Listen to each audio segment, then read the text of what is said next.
Hmm.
All right, guys, thank you so much for coming. My name's Eric. This is Cruise Control.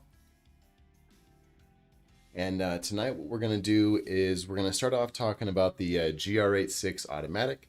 And I'm going to answer any questions you guys have about what it was like to drive, whatever other kind of questions you may have on it. And then we're going to move into some car news, and then we'll wrap it up with some car buying advice. Thank you so much for joining. I appreciate it. Today I wanted to talk a little bit before we start talking about the GR86. We did get to 1,300 subscribers today, so thank you so much for being a part of Cruise Control. I look forward to seeing where we're going next, but thank you so much for my 1,300 subscribers. All right, now what we're going to talk about is what this car was like to drive. All right, now what this car was like to drive, and if you guys have any questions, just go ahead and leave in the comments down below, and I'll grab that for you guys. But what I really liked about this car is how nimble it was. Of course, it's a small sports car, and the first generation was that as well. But I found it to be a little bit better composed than the original. Had a better ride. The interior was better. The exterior was sharper. And let's go into some of my favorite bits of the exterior. Starting with the front right here that I'm circling on that front bumper. That's not just for looks. It actually gathers air through there, and it pulls it into the wheel that's right through here, helps cool off the brakes that are inside. And then back here is not just for looks either. It actually has air vents that go from the inside fender wheel outside, and it pulls it out. So it actually is functional. I just got done driving a Toyota Supra that didn't have such things that were functional. So I really appreciate that. The majority of this front grille right here actually brings in cold air as well. Some of it is not real, some of it's fake. But the majority of the vents that are going to be on this car is real. So I really appreciate that, especially since it's only starting at like $28,000. So that is pretty cool. The overall looks, like, I just think it really looks good. Like I said, see right here, this is where the air vents come through. I like this little side piece that comes down through here. You can't really see the shoulder haunch that's back through here, but it does have it. In the white, it's less pronounced. But this is the color that's on there. The one that I drove, if you guys want to check it out, it is called a Neptune Blue. It's a beautiful color. I definitely really like it. These are dual exhaust, and normally that's not something to really brag about, but in 2022, it's rare to see rear dual exhaust. A lot of these are being hidden. You can't find them. So it's just cool that that's on there. I just like the design that's on here. It's very simplistic, but this little duckbill that's on here, it's cool because you can see it when you're driving, but it's not like gets in the way of you driving. It just makes it to where you can kind of see it, which is cool. Good styling element. If it's functional, I'm not sure. But I just really like the silhouette. I mean, come on, this starts off at $28,000. What a steal. You guys must go test drive one. I drove the automatic for this week. Next week, I will have out the manual video so I can tell you guys the differences and which one I prefer. Spoiler alert, I like the manual better. But for the automatic, honestly, it was really good. Surprisingly good. Maybe I can find some of the paddles here in pictures and I can show you what I mean. Like, I really like the paddles that were on there. Side profile is really good. I really like the black on white. Like imagine if you were to tint the windows right here. I think that would look really good, actually. All right, let's see from the side. Okay, this one kind of gives you a little bit better shadowing, so you can kind of see that little shoulder line, the hip line that's back through here. So I like that a lot. All right. The interior. All right, so this is going to be the premium model. This is like the automatic, like the one that I drove. And down here in the seats, this is going to be Alcantara. Holds you in really well. I like that a lot. Not quite as comfortable than what was in the Type R, but probably just a step above where I'm at in my Civic Si. And then this side, a little door here, these are huge cup holders, right? So no matter if you have the automatic or the manual, these are here. You can put mega bottles inside here, which is nice for a sports car. This one cup holder is only here for the automatic. This is not here for the manual. And then this little button right here, it's called snow mode. Well, that snow mode is also only for the automatic, not for the manual. And then there's going to be some Subaru EyeSight stuff that's going to be up here. That's going to also only be for the automatic. So if you care about the Subaru EyeSight, if you want the snow mode, if you want paddle shifters, if you want this extra cup holder, these are some things that it's going to be inside there. Now, I don't know if it's inside the GR86, but I do know in the Subaru, the top of the line Subaru, if you open this little tiny glove box, there's a button inside there. And what that button allows you to do is, like, let's say these come with 215 size tires, 215 that are 17 inches or 215 with tires that are in 18s. But let's say you get snow tires, track tires, different widths, maybe different PSI levels. You can hit that little button that's inside the glove box, and then that's going to allow you to be able to reset what the system reads, the tire pressure monitoring system for which set of tire you're currently running, which is a pretty cool feature. I like that a lot. All right, now the steering wheel that's inside here, these bolsters aren't too big. I really like the way they were in the one of the cars that's coming up, that's not out yet, the review. I didn't really like the bolsters that were on there. They're a little bit too big. I really like this one, the setup a little bit better. The buttons were easily seen. The gauge cluster was easily seen. This screen here for the multimedia is really basic. It kind of looks old and dated already, but I don't really mind. It's a sports car. The knobs here to be able to turn for the HVAC system, very easy to get to, and no problem there at all. And then these little buttons right here, the toggles, they're also very easy to get to. So the interior is not going to win any awards for color, sophistication, things of that nature. It's more like utilitarian, but it's just enough to be able to do stuff.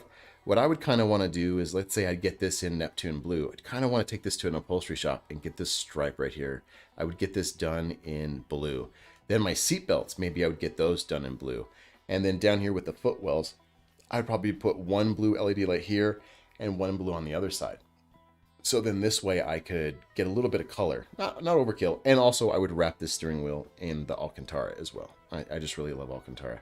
And of course I would buy the manual, not the automatic. But, you know, ooh, 3 pedals. But you know what? The automatic's not a penalty. Like, I say that just because I like to drive a manual, but I drove this automatic very shortly after driving an automatic Supra. And yes, of course, the Supra's faster, can do really cool burnouts. It sounds really awesome. It looks really cool. Like, there's a lot of things that the Supra has going for it.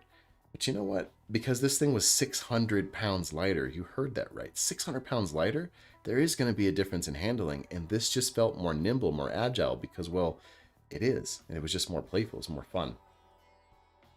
All right, so let's see here. Aha, paddles. Here's a nice little thing. So here's the steering wheel. Right back over here are the paddles. And if I had a picture of the Supra's paddles, you would see that they're not as nice looking as these paddles. They actually look better to me. They feel better in the hand. And then when you pull them to downshift or upshift, the transmission, and that's personal preference, but the transmission kicks in more when you're in manual mode. And I like that. Maybe for smooth, like you want to just leave it in and drive. The Supra is more for luxury, but I want to be able to, like, when I pull the paddle, either the downshift or upshift, I want to be able to feel it shift. And this does that. So I really like that. It's pretty fun. It's pretty entertaining. Ah, there's a really nice shot of it right here. See, that's a nice little paddle. Like, it feels really good in the hand. It looks really good.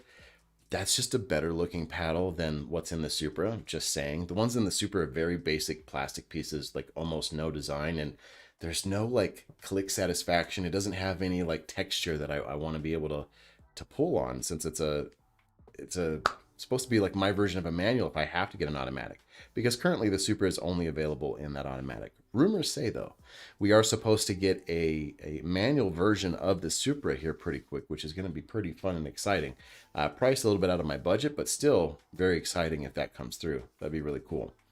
And again, let me know if you guys have any questions on this GR86, how it drove, what maybe a specific feature you're looking for, if you want to cross shop it against something else that I've driven. So feel free to go ahead and ask those questions down below.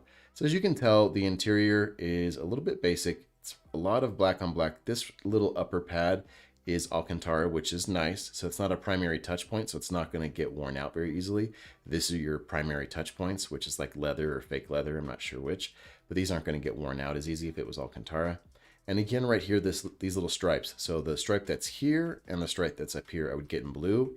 And then these seatbelts right here, I would get in blue. Probably not the ones in the back, but just the ones in the front. I think that would be cool.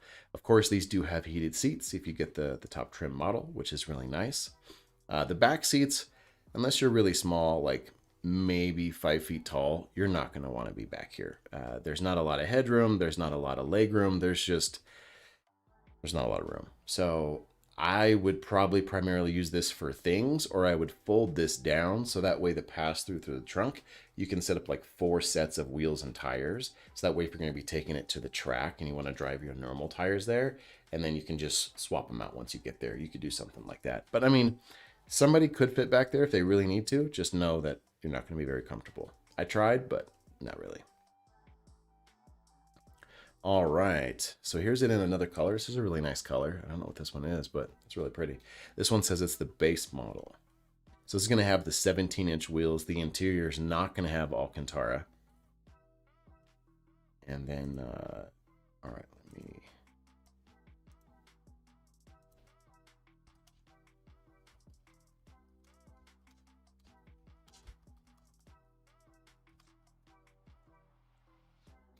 All right, Rhythm, I agree that GR86 is really nice. Let me know what you like about it, and we can go ahead and open up a little discussion on there. All right, so this color here is pretty cool. I myself, like I said, I really love that Neptune blue. Now, so these are different wheels that are going to be in the base model as well. The tires, these are not going to be as sticky. The higher end Michelin's, I believe, are a 300 tread wear rating. These are not going to be that. These aren't going to be sticky. I don't know what the tread wear rating is on this one. Just know that it's less, and the back end's going to slide around a little bit more. You might get better fuel economy because this is a 17-inch wheel versus 18, and this is a harder compound tire. So you might actually get better fuel economy if you're rocking this tire. And you're going to get easier drifts, but you're just not going to stick to the ground as well. And I'd rather have the premium with the Alcantara that's inside there. It's the primary reason why I want it. I like the wheels better. I like the stickier tires. All right, so here you go. So here's the cloth that's right here. I haven't gotten to see this one in person yet, so I don't know what this one's like. But this one's just cloth on the inside. Everything else looks pretty similar.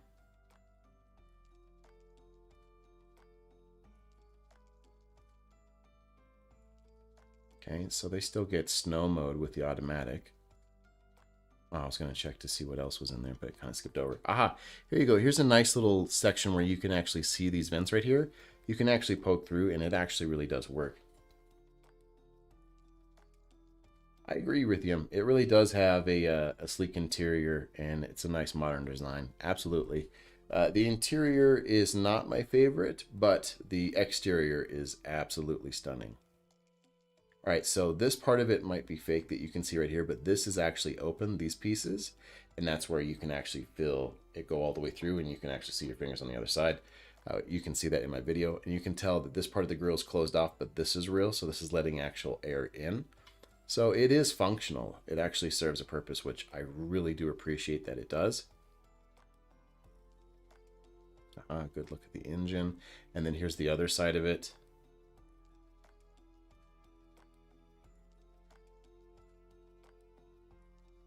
Both of them out on the track. What's cool is this is track bread.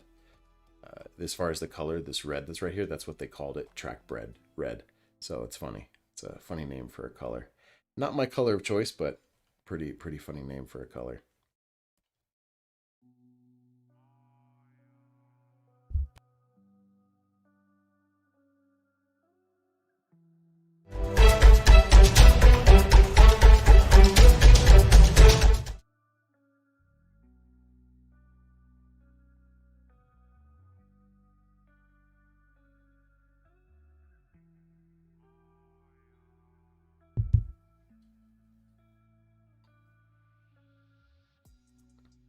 All right, I am back. I just had to check on something real quick. My apologies for the interruption. All right, so right here, that's a pretty cool photo though, with all the old tires behind it. That's pretty cool. I'm checking to see what other colors that this is going to come in on this one. Ah, the manual. Oh man, I don't want to tell you guys too much because I want you guys to watch the video, but just know that I enjoyed the manual. It was a lot of fun. I mean, the automatic was actually a lot of fun as well, but as you can tell right here, you see no cup holder. And if this parking brake was down, then you'd be able to see that there's also no snow mode that's right here. So you're not going to have the same safety things that are going to be in the automatic. That's going to be here, like the Subaru EyeSight. That's not going to be on here. So there are some things that's missing from the manual, but not enough for me not to want to buy the manual. Aha, two different types of gauges. So this is your typical gauge layout that's going to be right here. And this whole design is supposed to show you like the Boxer 4 design. That's what this gauge cluster looks like, which is a pretty good throwback. I really like that. And then you switch it. This is track mode. And in track mode, you just see your RPM gauges going up and then a digital readout that's right here. So pretty cool that that changes for you. Easy gauges, like I was saying, easier. There's your push button start. Nice little toggle switches that are there. Everything's really easy. Ah, you see this little thing? There's no snow mode. There was snow mode and something else in the automatic that's not going to be here in the manual. So you're missing some content to get the manual. But again, you know what you get? This right here. That is awesome. And then those 3 pedals. This is back to an automatic. So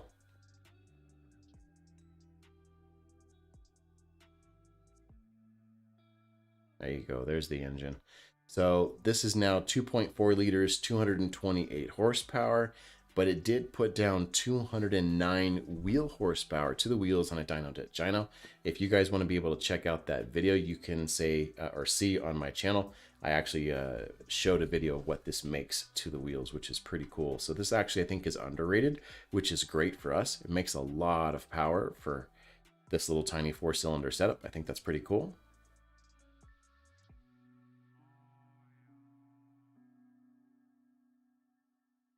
The duckbill spoiler. That's so cool. Ah, this blue right here. So this is called, I want to say Torino blue. This is the color that I drove in the manual. And if I were to get one, not that this is a bad blue, it's a nice blue. I would actually buy it in manual in the top trim and I would get it with the Neptune blue. But this blue is not bad. It's a very beautiful blue. It's just on the darker edge of the spectrum, but it's a gorgeous blue as well.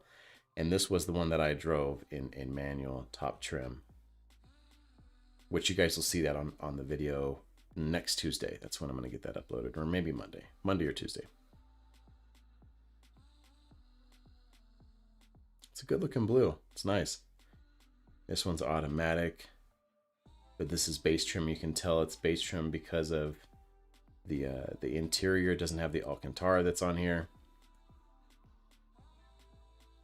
But they look like they're going to be comfortable seats even in base trim. This still looks comfortable. I'd like to be able to sit in it and just like know the differences, but looks like a nice material. Looks like it's going to hug you in. It's cool. And see, it's a really small trunk, so it's nice that they show you that. What's also nice is like these little struts, they don't actually hit your luggage or anything that's going to be inside there. And you can actually fold down your seats. So like I said, you can fit a full set of race tires and race wheels that are going to be in there, or whatever else you want to be able to put in there. And again, there's that engine. Man, I love that front end. I love these headlights. I love the grille. I love this functional pieces that are going in through here. It's just a really cool car. I really liked it. All right, before we move on to the news, does anybody have any questions on like how it drove? What was my favorite feature? Would I recommend one? What kind of questions do you guys have? Well, before you guys get any questions, yes, of course, I recommend one. If you can't drive stick, then get the manual or learn how to drive stick because it's worth it. This car would be a very great beginner's car. I think any skill level can appreciate this, from an absolute beginner to even an expert can appreciate this chassis. And the reason why I say that is this thing has the recipe for fun and it does a really good job on it. Let me get a nice little exterior picture here while I talk about it. There you go. It's going around the track. That's where it belongs. That's where it wants to be. It wants to be on the track. It wants to be on your favorite mountain cornering road, But you know what it's also really good at? Just being a daily driver. It's comfortable around town. It doesn't beat you up. It's not punishing. There are certain cars that you get into and you're like, ow, I don't want to drive this every day. But you know what? This was comfortable. It did not beat you up. You still get good fuel economy. You still get good space because you can use those back seats as space. You can use the trunk as space. You can fold things down and use the space. And for a sports car, it has really big cup holders on the side of the door. So that way it's not getting in the way of shifting. So I like that. The seats were comfortable. I could at least do 2 hours, probably 4 hours in there, which is really good for sports seats as far as the long drive. And maybe 6 hours if I was really feeling, I wanted to get on the drive because it has heated seats if you get the top trim. So that's nice. But around town, like I live in Colorado and a lot of the roads, they're broken because it gets cold and it constantly expands and contracts the road. So they get broken easily. And so our roads here are really punishing. So driving that here, you get a real sense of what the suspension like, and it's not punishing. For primary track use, you may want to get stiffer springs or a full coilover setup, but it's actually really nice out of the box. I think it's a nice little balance that's on there. The interior is definitely a big improvement over the previous generation, BRZ86, whatever, FRS, whatever the names you want to give them. I believe the interior is definitely nicer. I think the engine sounds better. The sound generator, which I thought I was going to really hate, didn't bug me at all. In fact, I thought it sounded pretty cool. But if you want to remove it, there's just a little side panel that you pop off and you unplug it. If you want to check out that video, I have it as well. But I just thought it was a really good car overall. Pricing, the looks, what you get for it, the performance, just from head to toe, I really liked it. All right. What I'm going to move on to now is a little bit of news. And the news that I'm going to talk about is called Car Bravo. And again, I'm not sponsored by anybody that's on here.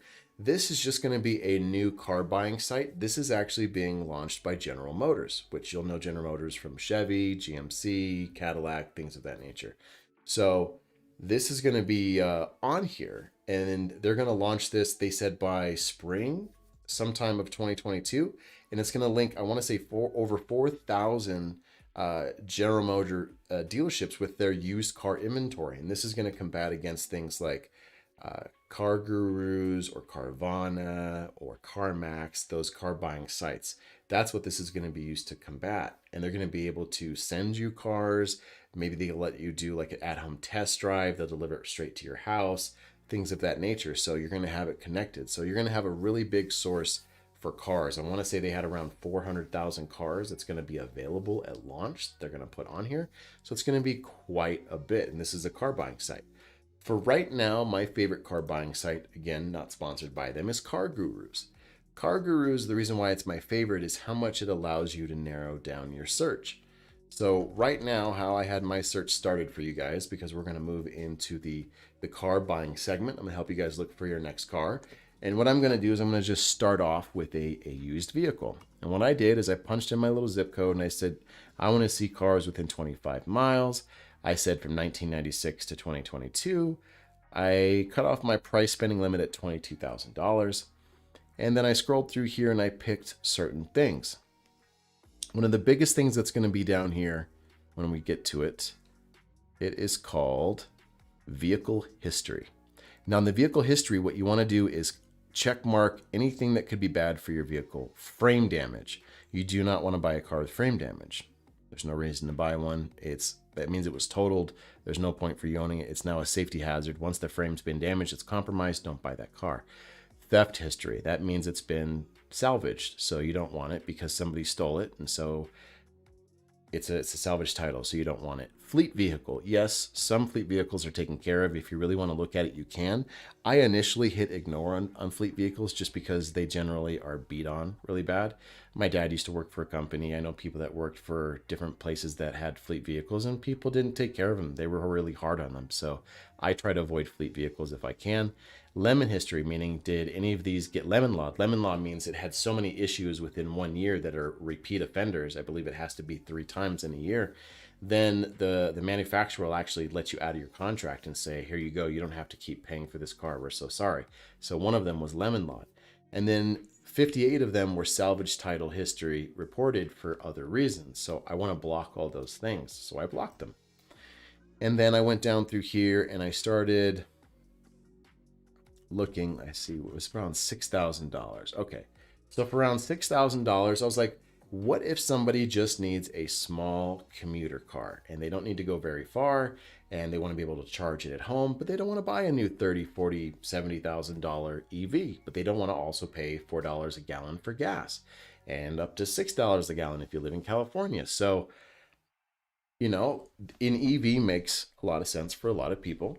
And so this one here is going to start off at $6,000. It is the first generation of the Nissan Leaf. However, there's not going to be a lot of things. All right, so they're going to be wrong with it. Oh, Life Force Energy, you're very welcome for explaining lemon law. This is so you guys can make sure you get a good car. That's why I like to pick those types of things. But thank you for bringing that up, and you're very welcome. All right, so the reason why I wanted to bring this up is in case if you wanted to get a cheap EV and a just cheap car in general, you're looking at, hey, I want under $10,000, might as well look at an EV. I don't drive more than 20 miles a day. This is not going to give you very much range, right? So when it was new, it was about 100 miles, but it's not new, right? So we're talking 11 years old, so 20% of the battery life is probably gone. So you probably don't want to go more than like 75 miles in this thing. I'm not joking. So I don't want you to drive very far. So it says 100 miles of range, but really it's probably down to 80 miles of range because 20% brings you down to 80. And so you're not going to want to drive this very far. But look, if you only drive to and from work 20 miles and you can just kind of bring this home, it's a little hatchback. You can go ahead and fit stuff inside here. It's affordable. It looks a little bit futuristic, even though it's 11 years old. And it was made with a lot of recycled parts. I was at the San Diego Auto Show back in 2010 when this was being released. And I thought it was just a very interesting concept. Yes, it's slow and it's not going to be a Tesla. It's not going to be any of these new EVs. But you know what? For $6,000, it's a really good daily driver if you don't need to go very far. And here's the nice thing. Let's say you need to go farther. You can always rent a car. Right? That's why there's so many car things. You can rent it from Budget, Enterprise, things of that nature, or you can go to Turo, which is where I go. On Turo, you can find cars for as little as like $30 a day to rent. And most of those $30 cars will let you drive like 200 miles or 500 miles. They'll have a range limit that they'll let you drive, but it's very affordable. So let's say you buy this because you just need that daily commuter, but you don't want to pay fuel prices because they're astronomical. Then this is going to be a nice little option. And let me show you why. Let's find out what kind of problems it had. Well, my trusty site that I like to go to is called carcomplaints.com. I do not, Life Force Energy, thank you so much for the donation. I genuinely appreciate that.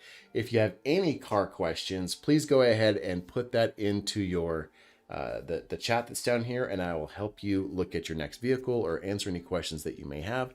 But thank you so kindly for your donation. Very appreciative.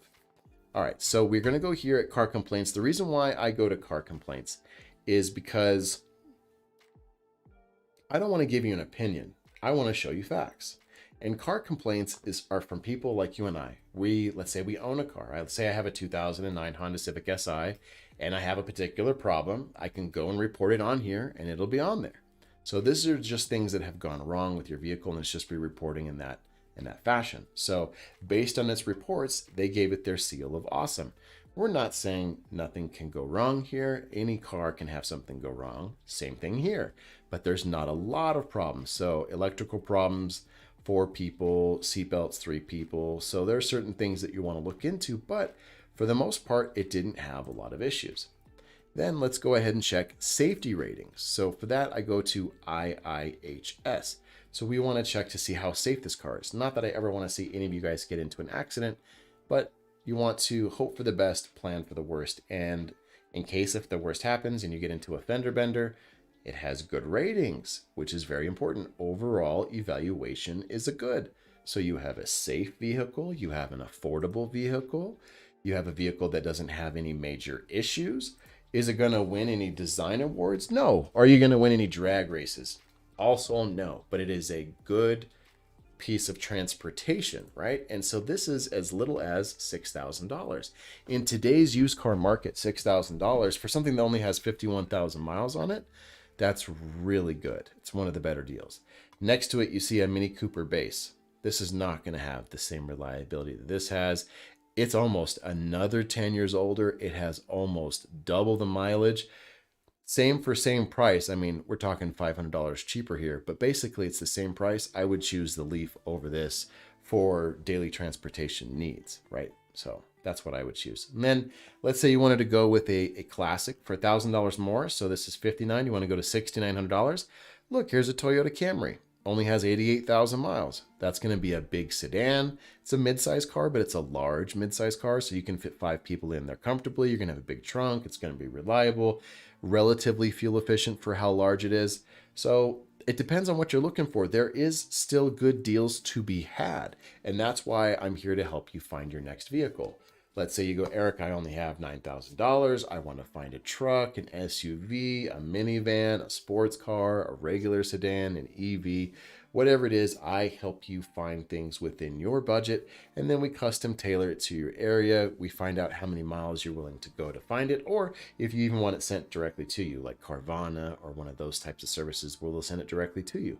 So this is what I do. I help you find those vehicles, make sure that they're as reliable as possible, make sure that they're as safe as possible. And we try to make sure that we get you the best deal possible as well. So like Life Force Energy just donated $5. It's a small $3 donation, and I help you find your vehicle. So if you want to tell your friends and family that that's what I do on this service, you're not going to find anybody else helping you find vehicles for the low price of $3. All right, so let's get back to looking at some of these vehicles, which ones I would get, which ones I would not.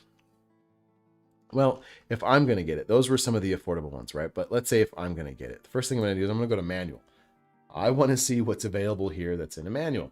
And I also said 98,000 miles, because if you're going to be financing a car, then you're going to need it to be under 100,000 miles most of the time. But if I'm buying it, well, let's look at any 72. All right, so let's see if there's anything fun with a manual. By the way, I haven't looked at this yet, so I don't know what's on here with a manual.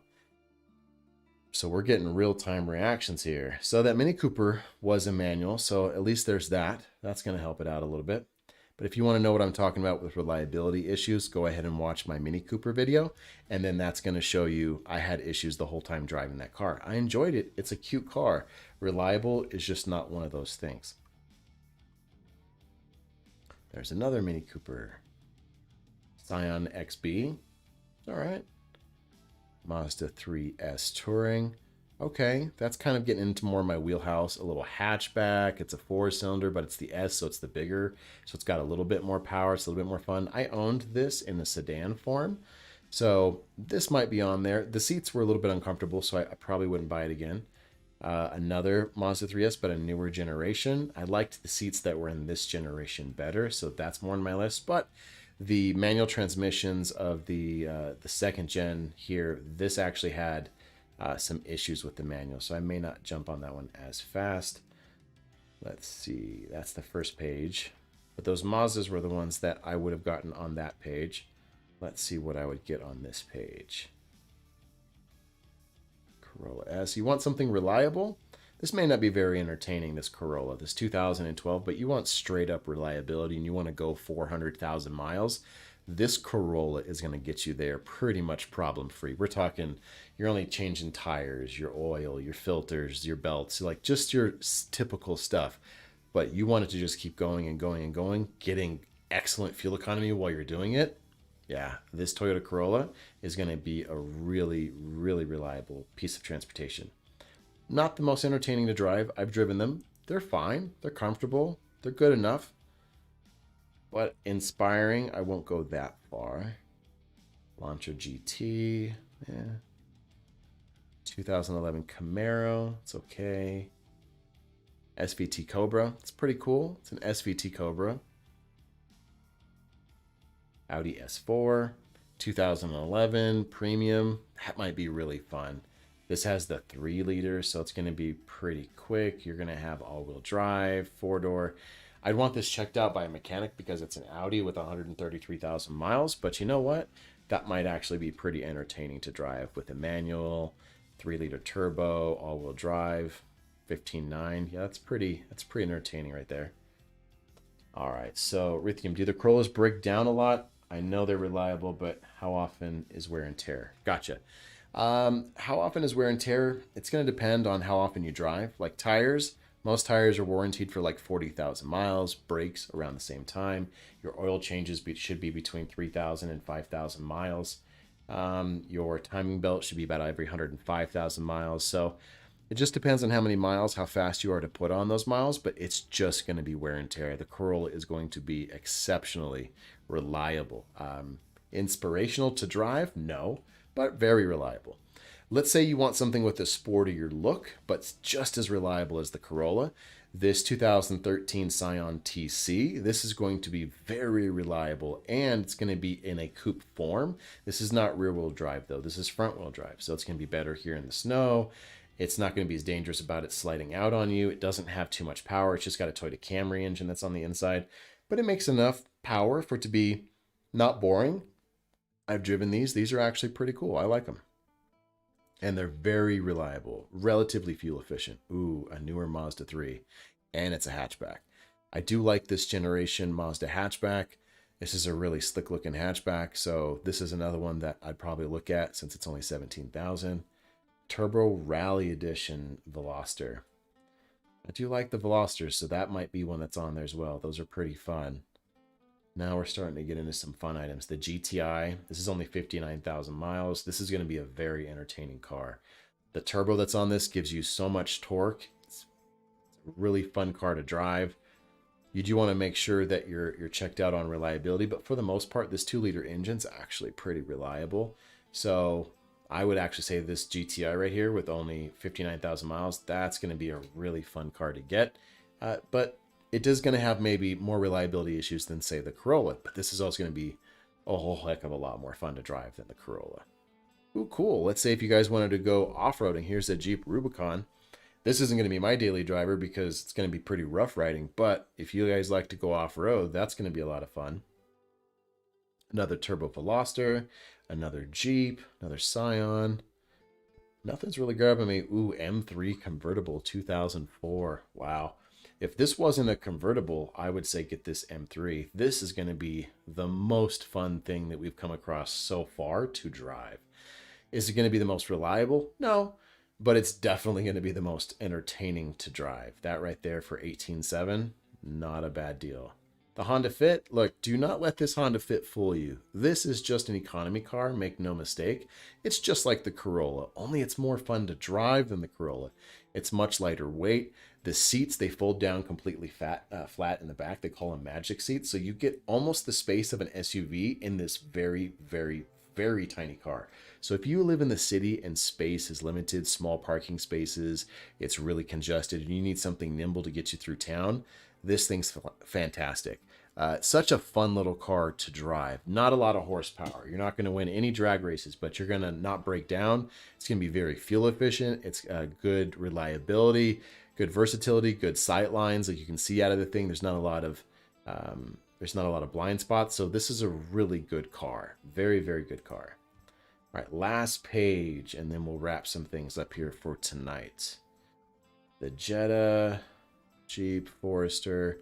You live in Colorado, you want all-wheel drive, you get a Forester, right? This thing's going to definitely give you really great all-wheel drive. Here is the problem with this Subaru. This is going to have, and it's going to happen soon. If it hasn't already happened, it's going to happen soon. It's at 87,000 miles. There's going to be a head gasket that you're going to need to replace, and most shops are going to charge you a few $1,000s to replace it. So that's going to be something that's going to need, not if, it's a matter of when, and it's probably already going to happen really soon with that Subaru. So plan on, if you buy that Subaru, you're going to have to get the new head gasket. Make sure you get the better improved head gasket when you buy something like that, so that way it doesn't become an issue going forward. But other than that, that would be a really good car. Their all-wheel drive system's great. Here's another Honda Fit. Ooh, a WRX. Now we're getting into some entertainment.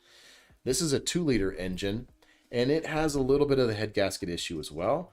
But this is going to be turbocharged, all-wheel drive, manual transmission, fit your friends and family in here, still really good looking. I actually have a video that's going to be on the big brother of this. This is the WRX, which is a relatively affordable and quick turbocharged sedan. The more expensive version is called an STI. It just gives you more power, more racing bits and stuff like that. That's the one that I drove. That's going to be out in about 2 weeks, and we'll talk about that on the live stream at that point as well.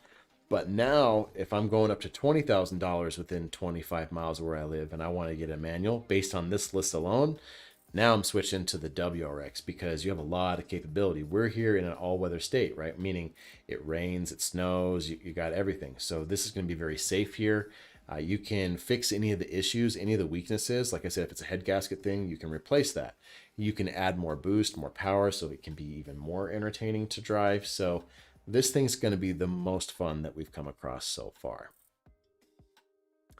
Another Mazda 3 Grand Touring, so that's going to be very reliable. Not as fast as the WRX, but it is going to be more premium, so that's going to be a nice car. But again, not as entertaining, but still pretty fun for a little tiny economy car. This Subaru Crosstrek, these are very popular. Think of them as a lifted Impreza wagon. They classify it as an SUV, but really it's just a lifted Impreza wagon, but you get the hatchback, so you get the space. It's small, so it still fits in city streets relatively easily. It's all-wheel drive. The ride is actually really compliant. It's nice. You may still have the same issue with the head gasket. Just kind of know that going in with the Subaru. But other than that, it's pretty good. And I think we're coming up on the last of them here. Green Civic Coupe. That's not going to be for me. And yeah, that's it. So the ones that I saw at a year, if I'm spending all the way up to 20 grand, I'm going to get this little tiny Subaru WRX, the white one that's right here. Based on this list alone, that's the one that I would get. But again, what you can do is be like, Eric, how do we know that this WRX is any good? Well, let's find out. Maybe I'm wrong. Let's see. Let's go look. Let's go ahead and back out of here. And let's look at a different car company. So we're going to go to Subaru. We're going to go to WRX. Oh, that only goes to 2014. So labeled by itself WRX. And we were at 2017, right? Yes, 2017. So in 2017, there was some clutch problems, some electrical problems. It doesn't have their seal of awesome. So it's had too many problems for that, but still not very many problems. So I'd still feel pretty comfortable there. Let's see, crash test. Let's see what this says. IIHS top safety pick. So in 2017, this was giving a top safety pick. So you're good there.